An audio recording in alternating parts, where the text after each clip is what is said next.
cuidar, como dije. Mirar los precios, ¿para qué?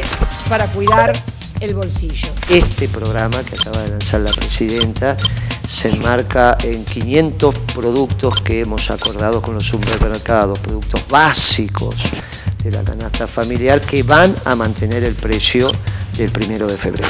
El gobierno quiere que la sociedad se organice, que esto es lo importante. ¿Saben por qué? Porque los gobiernos cambian, pero los que tienen que cuidar las cosas son ustedes, que van a permanecer siempre. Desde el día lunes el gobierno de Neuquén y el Ministerio del Interior de Chile mantienen el alerta roja en toda la zona cercana al volcán. Nos encontramos en la localidad de Cabiahue, a tan solo 8 kilómetros del volcán Copahue. Está totalmente desolada. Toda la gente que vivía acá, las 600 personas, se encuentran en Loncopué, a 50 kilómetros de esta villa turística, que hoy solamente se escucha el silencio y a veces el rugido del volcán.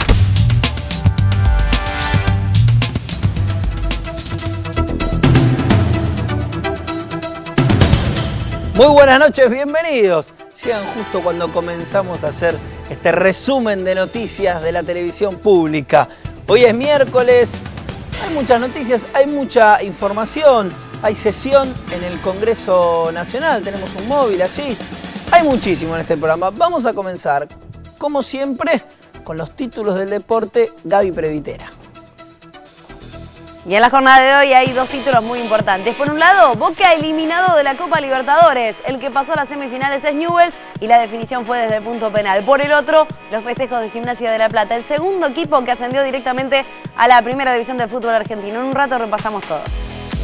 En un rato repasamos todo y en un rato hablamos de ese peinado. Gaby Previtera, hoy, ¿qué diríamos? Algo más savage, ¿se dice? ¿Está bien, Gaby, lo que estoy diciendo? Sí, más que savage, hoy vinieron rulos locos. Rulos. ¿No? O sea, hoy tengo como una melena una leona, con muchos rulos, sí. Ahora lo vamos a comentar. Y hablando justamente de este tema, la columna de análisis político la hace el Rulo de la Torre. Sí, más moderado el peinado mío, obviamente, ya por las condiciones del tiempo, más que nada. Vamos a estar hablando, Pablo, del tema de lo que significa esta regularización de capitales, ya muy cerquita de votarse en diputados, convertirse en ley, y que el 1 de junio ya se empezaría a aplicar. ¿Qué es lo que se espera de esta regularización de capitales líquidos, capitales en divisas? Pero también vamos a hablar de esta campaña Mirar para Cuidar, que hoy definitivamente se lanzó. Organizaciones sociales, organización popular para controlar los acuerdos de precio firmados con las grandes cadenas comerciales. También este tema vamos a tratarlo, si te parece, en esta edición. Me parece todo lo que a vos te parezca, Rulo. Por supuesto lo vamos a tratar. Y la noticia en este momento pasa por el Congreso, pasa por la Cámara de Diputados. Desde el mediodía está allí tratándose en el recinto el proyecto de ley de blanqueo de capitales. Por supuesto, hay un móvil de la televisión pública. Por supuesto Pablo, por supuesto Gaby, Rulo, están debatiendo desde mediodía, 15 minutos pasado el mediodía, comenzaron a debatir en el recinto esto que tuvo dictamen en el plenario de comisiones el día martes, o sea ayer. Se van a cumplir más o menos 11 horas, 12 horas de sesión porque en 15 minutos se va a votar. Está hablando el jefe del bloque del Frente para la Victoria, el diputado Rossi. Sí, más o menos, antes de las 11:30 calculamos que se va a estar votando esta regularización o exteriorización de capitales. Va a ser ley porque vino modificada respecto del proyecto del Ejecutivo, vino modificada, unas pequeñas modificaciones en el Senado y la van a aprobar aquí en la Cámara de Diputados. Enseguida volvemos. Excelente, Turco, estamos atentos entonces porque si se respetan estos tiempos, en el transcurso del programa se va a votar la ley y vamos a estar allí en vivo desde el Congreso Nacional. Rulo, ¿cuál es el análisis? ¿Estamos en condiciones de decir la ley va a salir, ¿no es cierto? El oficialismo tiene los votos. Si no hay novedades, el oficialismo tiene los votos para hoy convertirlo en ley, este proyecto de blanqueo o regularización de capitales, que según se anticipó el 1 de junio ya se pondría en vigencia, es decir, ya el 1 de junio empezarían a recibir los bancos aquellos que vayan a presentar el 1 de junio. En realidad cae el fin de semana, pero sería a partir del primer día hábil, el lunes 3, ya estarían aceptando los bancos quienes lleven sus capitales líquidos, dicen, lo exteriorizo, los declaro, los cambio, ya sea por un certificado de pago, que es el CEDIN, o estos bonos a 3 años, bonos en dólares, que son los BAADE. Un instrumento u otro, en un caso es un instrumento de pago que se va a utilizar, fundamentalmente se espera que con esto agilice el mercado inmobiliario, el mercado de construcciones. El otro es un bono a 3 años, con lo cual el gobierno lo va a utilizar para financiar obras de infraestructura, fundamentalmente en el plano energético. De una forma o de otra, es un recurso que pone a la economía en marcha, que es lo importante. ¿Y cuál es? Recuerdo que analizamos aquí este tema después de que fue anunciado por el Poder Ejecutivo. Ya pasó por el Congreso, está a punto de votarse el proyecto. Viendo ya cómo pasaron los días, las cosas que se dijeron de un lado del otro, en algunas cosas quizás, no sé si se dio un paso para atrás, pero al menos se dijo que va a haber algunas preguntas, no es que cualquiera puede ingresar de cualquier manera. Exactamente, es interesante, Pablo, los cambios que le introdujo el Senado, que van a ser votados también en diputados, en cuanto a los controles que va a haber controles sobre el origen de los capitales, es decir, lo que exime este proyecto de ley es de todo lo que son obligaciones impositivas. A nadie que vaya y presente y declare que tiene estos capitales, se le va a preguntar desde cuándo lo tiene para cobrarle los impuestos por el tiempo que lo tuvo y no pagó estos impuestos, ya sean impuestos a los bienes personales o impuestos a las ganancias en el momento que los obtuvo. Lo que sí pueden caerle a alguna investigación penal, digamos, si hay sospecha de que ese dinero tiene un origen ilícito o en alguna actividad ilícita, va a haber una investigación. Seguramente en ese caso sí lo va a alcanzar. Vos sabés que hay antecedentes, yo esto no lo conocía la vez pasada que hablamos del tema, pero hay antecedentes en el blanqueo anterior que se hizo hace unos años cuando era Néstor Kirchner todavía presidente, que fue un blanqueo muy amplio también, sin este tipo de precauciones. Cuando aparecieron algunos capitales que primero eran sospechosos, después más que sospechosos era claramente de origen ilícito, en un caso de capitales extranjeros, más concretamente colombianos que estaban ligados al narcotráfico, en otro caso capitales de gente que cometía delitos en algunas provincias, ligados a algunas barras bravas y otras actividades relacionadas a otro tipo de delitos. Lo que se hizo fue en ese momento, dijo, no, paren, no estaba hecho para esto, se modificó, se intervino en esos casos, no se le permitió hacer la moratoria, pero en este caso lo que se hace es se toma la precaución desde el principio, cambiándolo en la ley y no permitiendo este libre juego de los capitales. Cuidado porque con esto también estábamos confundiendo a aquel que ahorraba en dólares y tiene una cantidad de dólares acumulados y hoy lo quiere exteriorizar, hacer público para darle algún destino a esa plata. Y aparecía vinculado a todo el tema del narcotráfico, el delito y toda esta sospecha que se estaba planteando en las críticas que se le hacía al proyecto. Perfecto, más que claro, entonces estaremos atentos a lo que pasa allí en el Congreso, donde tenemos el móvil y sabremos en unos minutos cuál es la votación. Ahora relajamos un poquito, vamos a otro tema, sería la nota de color del día, porque la presidenta Cristina Fernández recibió en Casa Rosada a 2 niños, 2 chicos que habían estado, que estuvieron en la Plaza de Mayo este 25 en los festejos y lo que querían era ver a la presidenta. Este era el reclamo que estos chicos tenían. Se hizo muy popular en YouTube el nene este, que bueno, aquí vemos el video. Papá, hay mucha gente. Miremos un poquito. Lo quiero ver igual. Y bueno, vamos a ver. Él reclamaba que quería ver a la presidenta. Él decía, no la quiero ver de lejos, la quiero ver. Y ahí está. Él es Agustín, de 4 años. Pidió ver a la presidenta seguramente le habrán mostrado el video, le habrán contado. Se conmovió y dijo, bueno, que venga. Y allí fue Agustín a visitarla. Y hay otra historia, que es la de Mara Herrero, que es otra niña, que tiene 6 años, que es nieta de desaparecidos, y pidió que le den a la presidenta unos dibujitos. ¿Qué es lo que hace Mara con estos dibujos? Ella la escuchó a la presidenta que dijo que las netbooks se compran con el dinero de los trabajadores, digamos, con lo que todos aportan, van, entre otros destinos que tiene el Estado, colabora, los impuestos que pagan los trabajadores, colaboran, por ejemplo, con las netbooks que se dan a los chicos en el colegio. Entonces Mara se puso a hacer dibujitos, le vendía los dibujitos a sus compañeros y juntó, no quiero decir mal la cifra, pero algo muy tierno para este niño, juntó unos 30 pesos que ella puso en un sobre y se lo mandó a la presidenta para colaborar ella con las netbooks de los chicos. Así que la presidenta también la recibió a Mara.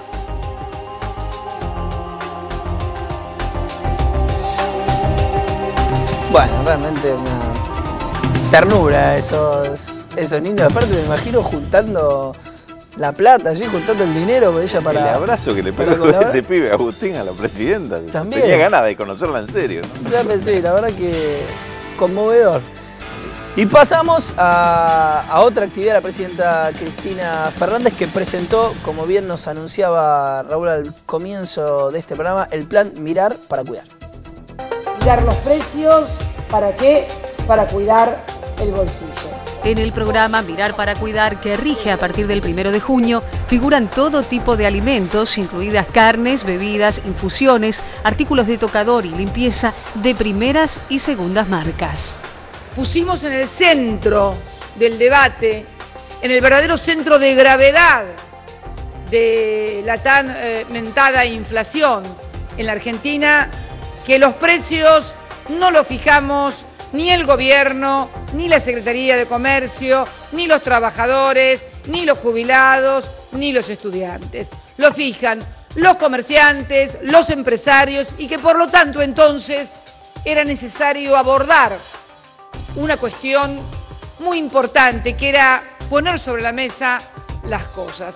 La idea es también que desde las intendencias precisamente sea el centro desde donde se organice la participación de los distintos sectores, que tengo entendido en principio, no sé si lo habrán modificado o no, pero iban a ir acompañados por un inspector municipal, que es el que está obviamente legal e institucionalmente habilitado para efectivizar este tipo de dispositivos. En el marco de las leyes vigentes, la Secretaría de Comercio tiene facultades para sancionar.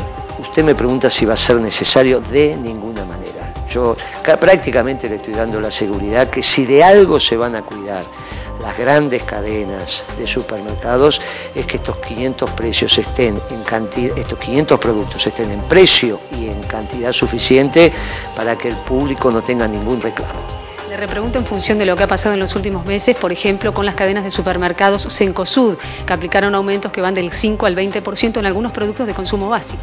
No, eso es una información falaz del diario Clarín de hoy, que ya hay un comunicado de prensa de la cadena diciendo que Clarín mintió.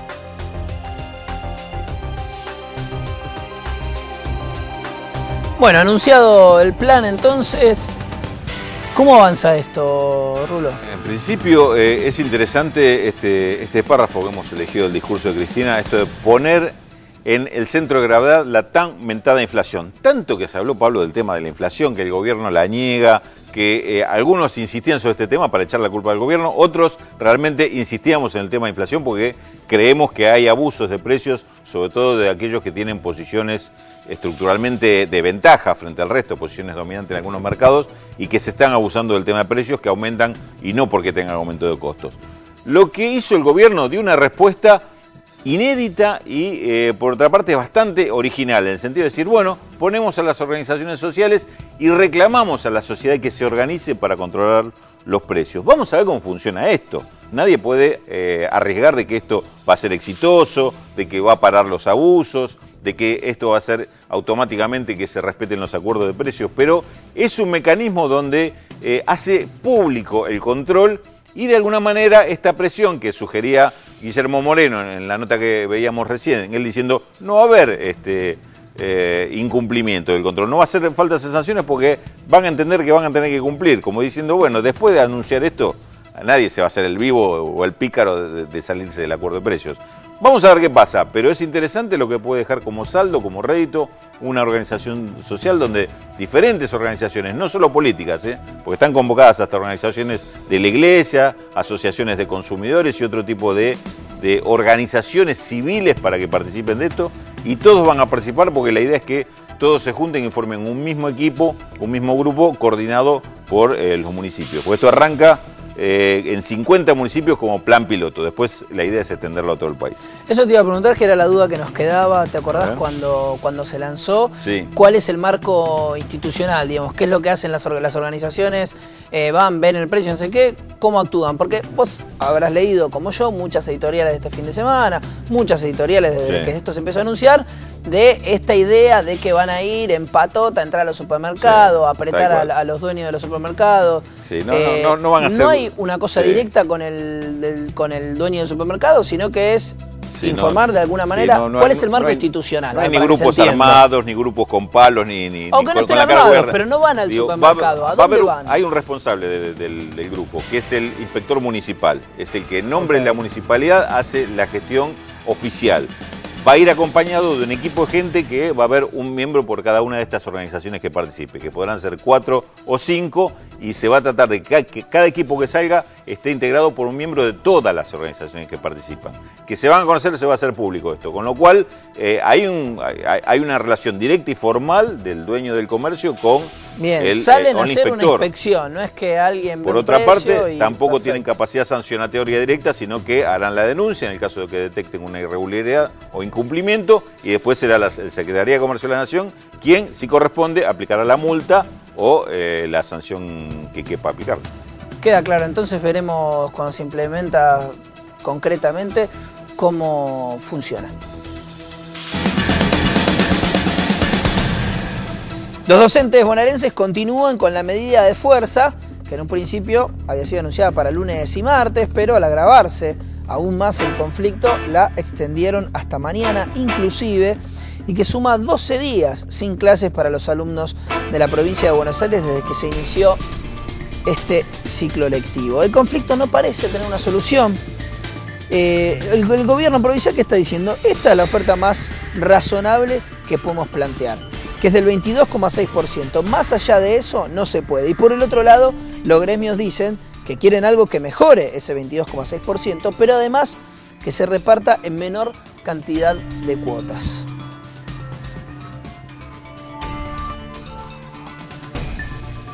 La erupción del volcán Copahue es inminente. Hay un equipo de enviados especiales de la televisión pública.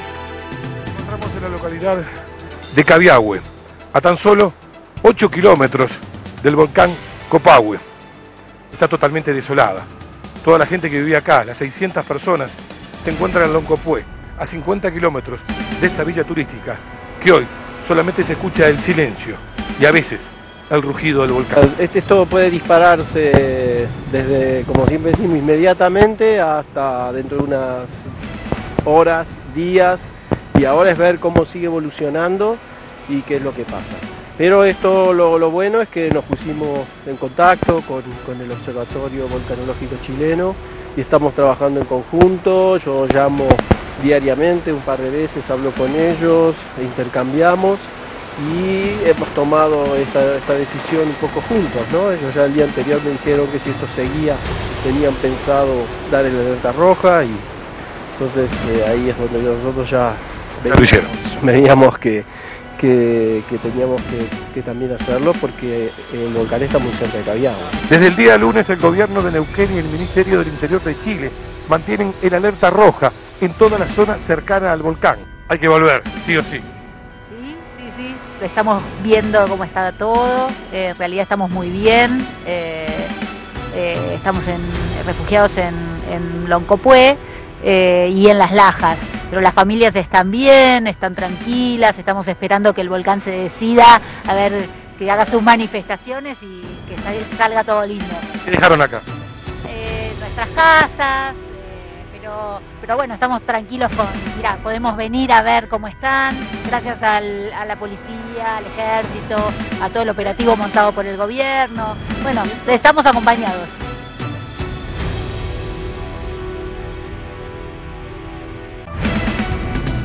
Gran trabajo de Mario Giordano y equipo. Me gusta mucho estas notas que pueden meterse en el tema allí a modo de crónica. Gran trabajo. Continuamos con la información. La CTA de Pablo Micheli realizó hoy una jornada de paro. Hubo más de 100 cortes de ruta y una manifestación, un acto en Plaza de Mayo.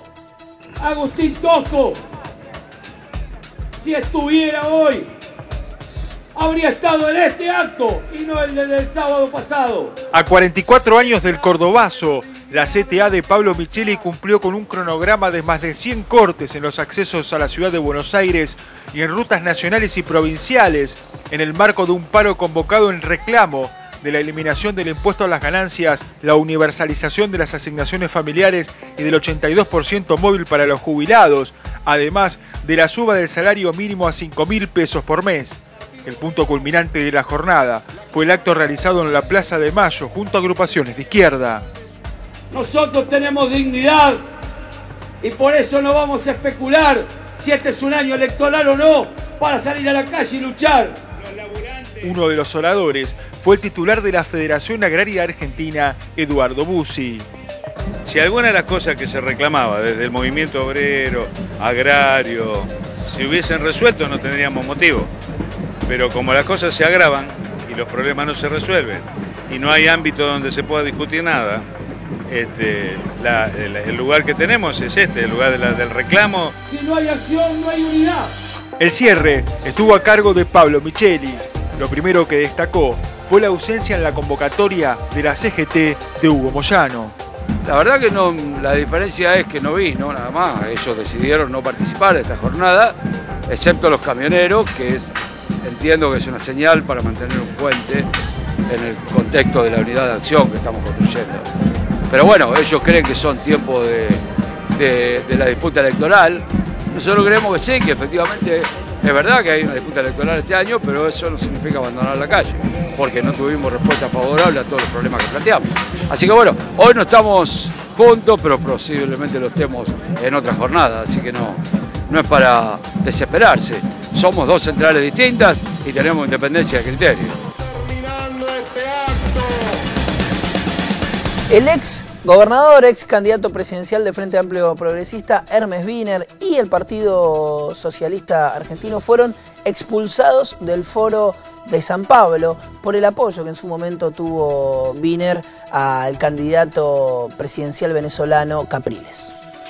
En las últimas elecciones venezolanas, ¿usted hubiese votado a Chávez o a Capriles?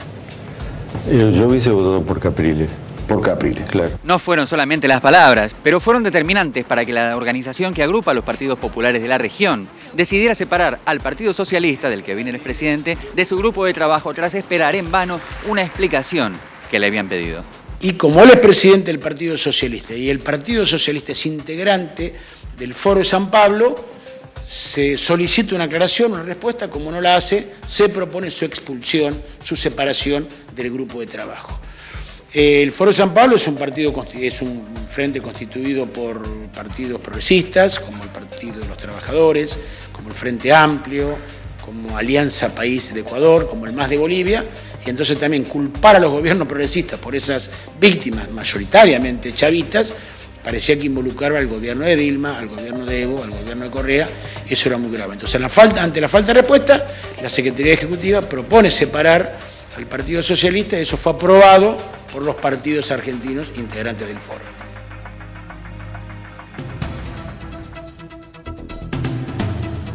Responsabilizan a un ministro de la Sota por agresión a manifestantes. Un grupo de personas estaba allí manifestándose en contra de los despidos en las empresas automotrices radicadas en Córdoba y denunciaron que fueron agredidos por integrantes de SMATA. El sindicato responde al actual ministro de Trabajo de la Sota, Omar Dragún. Tenemos mucha más información en este picado de noticias.